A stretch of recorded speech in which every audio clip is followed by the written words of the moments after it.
ವಿದ್ಯಾರ್ಥಿಗಳು ಮತ್ತೊಂದು ಪರೀಕ್ಷೆ ಬರೆಯುವಂಥದ್ದು CBSE ನೀವು ನೋಡಿದಿರಿ. ನಾನು ಯಾಕೆ ಮಾತನಾಡಲಿ ರೆಫರ್ ಮಾಡ್ತಾ ಇದ್ದೀನಿ ಅಂದ್ರೆ, ಇವತ್ತು ನಮ್ಮ ಮಕ್ಕಳೆಲ್ಲ ಒತ್ತಡದಲ್ಲಿದ್ದಾರೆ, ನಾವು ಒತ್ತಡದಲ್ಲಿದ್ದೀವಿ. ಒತ್ತಡ ಅವು ನಾಳೆ ಭವಿಷ್ಯ ಏನಪ್ಪ ನಮಗಂತ. ಉದ್ಯೋಗಗಳಿಲ್ಲ, ಯಾವ್ದು ಮಾಡೋದು ಉದ್ಯೋಗ? ಒಕ್ಕಲ್ತನ ಮಾಡಿದ್ರೆ ಲಾಭ ಇಲ್ಲ, ಉಪಜೀವನ ಹೊಟ್ಟೆ ಊಟ ಆಗ್ಬೋದು, ಮತ್ತೊಂದು ಮಾಡಲಿಕ್ಕೆ ಸಾಧ್ಯ ಇಲ್ಲ ಪ್ರತಿಯೊಂದು ಕ್ಷೇತ್ರದಲ್ಲಿ.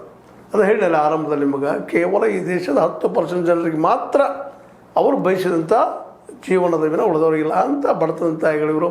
ಒಂದೇನೋ ಅಂಗಡಿಯಲ್ಲಿ ಕೆಲಸ ಮಾಡೋಂಥ ವ್ಯಕ್ತಿ, ಅವ್ರು ತಮ್ಮ ಮಗ ಒಳ್ಳೆಯ ಪ್ರತಿಭಾವಂತ ಹುಡುಗ.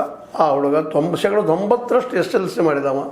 ಅಂಥ ಹುಡುಗ ಸೈನ್ಸ್ಗೆ ಹಚ್ಚಿದಾಗ ಅವು ಒಂದೇನೋ ಸಾಮಾನ್ಯ ವಿಜ್ಞಾನವನ್ನು ವಿಶೇಷವಾಗಿ ಅದರಲ್ಲೂ ಬಯಾಲಜಿ, ಮ್ಯಾಥಮೆಟಿಕ್ಸ, ಫಿಸಿಕ್ಸ, ಕೆಮಿಸ್ಟ್ರಿ ಇವುಗಳನ್ನು ಓದಬೇಕು ಅನ್ನೋಂಥ ಅಭಿಲಾಷೆಗಳಂಥವ.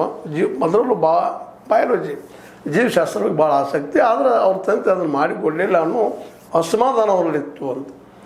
ಅದಕ್ಕಾಗಿ ಸರಿಯಾಗಿ ಓದಲಿಲ್ಲ, ಮಾಡಲಿಲ್ಲ. ಜೊತೆಗೆ ವಯಸ್ಸಿನ ತಕ್ಕಂಗೆ ಮಿತ್ರರು ಸೇರ್ತಾ ಇರ್ತಾರೆ, ಮತ್ತೇನೋ ಆಗ್ತಾ ಇರ್ತಾವೆ.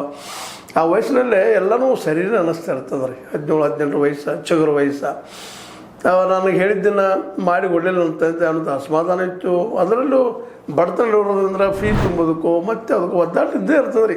ಇದು ಪ್ರತಿಯೊಂದು ಕುಟುಂಬದ 90% ಕುಟುಂಬ, ಅದರಲ್ಲೂ ಲೋವರ್ ಮಿಡಲ್ ಕ್ಲಾಸ್ದವ್ರದಂತೆ ಹೇಳ್ತೀವಿ. ಪೂರ ಬಡವ್ರ ವಿಚಾರ ಮಾಡೋದಿಲ್ಲ. ಅದನ್ನು ಯಾವುದ್ರ ಕಲೀಲಿ ಬಿಡಪ್ಪ, ಹೋಗಿ ನನ್ನ ಮಗ ಸಾಲಿಗೆ ಏನು ನೌಕರಿ ಸಿಗೋದು ಅಷ್ಟಾಗದ ಅನ್ನೋಂಥ ಮನಸ್ಥಿತಿದ್ವು ಎಲ್ಲರೂ ಬಂದುಬಿಟ್ಟಿದ್ದಾರೆ ಇವತ್ತು. ಆದರೆ ಇವರಿಗೆ ಒಂದಿಷ್ಟು ಮಗ ಶಾಣೆ ಅದಾನ, 90% ಮಾಡಿದಾರೆ ಪರ್ಸೆಂಟೇಜ್ ಅಂತ ಅನ್ನೋದ್ರೊಳಗೆ ಸ್ವಲ್ಪ ಆನ್ಲೈನ್ ಗೇಮಿಂಗು ಆರ್ಡರ್ ಬುಕ್ ಇಲ್ಲ ಅಂತಲ್ಲ. ಅದ್ರ ಮೇನ್ ಒಂದು ಏನಪ್ಪ ಹೇಳಿಕೊಟ್ಟನಂದ್ರೆ, ನಮ್ಮ ತಂದೆ ತಾಯಿ ಬೈತಾ ಇದ್ರು ಮೇಲೆ ಅಂತ ಬೈತಾ ಇದ್ರು. ಕೆಲವೊಮ್ಮೆ ಏನೋ ಅವರು ಸಿಟ್ಟು ಮಾಡ್ಕೊಳ್ತಾ ಇದ್ರು. ಇದು ನನಗೂ